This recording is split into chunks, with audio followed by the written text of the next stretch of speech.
மனைவிகளே கர்த்தருக்கு கீழ்ப்படிகிறது போல உங்கள் சண்ட புருஷருக்கும் கீழ்ப்படியுங்கள்.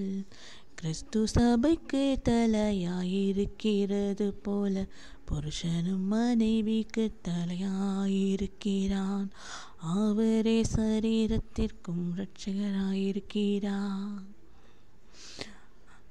ஆகையால் சபையானது கிறிஸ்துவுக்கு கீழ்ப்படுகிறது போல மனைவிகளும் தங்கள் சொந்த புருஷர்களுக்கு எந்த காரியத்திலும் கீழ்ப்படிந்திருக்க வேண்டும்.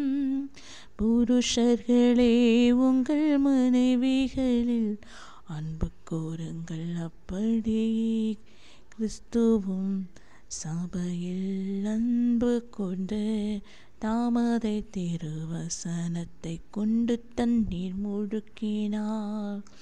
சுத்திகரித்து பரிசுத்தமாக்குகிறதற்கும் கரை திரை முதலானவைகள் ஒன்றுமில்லாமல் பரிசுத்தமும் பிழையற்றதுமான மகிமையுண்ட சபையாக அதை தமக்கு முன்னிறுத்தி கொள்வதற்கும் தம்மை தாமே அதற்காக ஒப்பு கொடுத்தார்.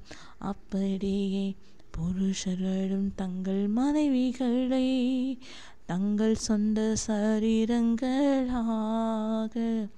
பாவித்து அவர்கள் அன்பு கூற வேண்டும்.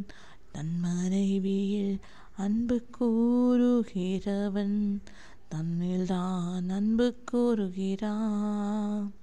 தன் சொந்த மாம்சத்தை பகைத்தவன் ஒருவனுமில்லையே. கர்த்தர் சபையை போஷித்து காப்பாற்றுகிறது போல ஒவ்வொருவனும் தன் மாம்சத்தை போஷித்து காப்பாற்றுகிறான்.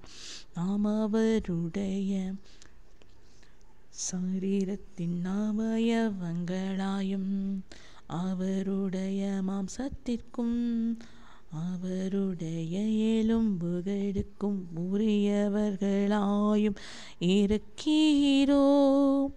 இது நிமித்தம் மனுஷன் தன் தகப்பனையும் தன் தாயையும் விட்டு தன் மனைவியுடன் இசைந்து இருவரும் ஒரே மாம்சமா இருப்பார்கள்.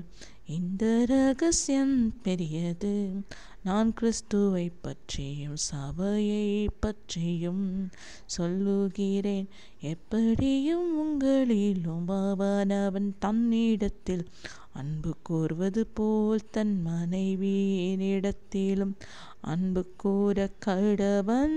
மனைவியும் புருஷரிடத்தில் பயபக்தியாயிருக்க கடவுள். எபேசியர் 5:22-33 இதே கணவன் மனைவி ஒருவருக்கொருவர் செய்யும் கடமையாயிருக்கிறது.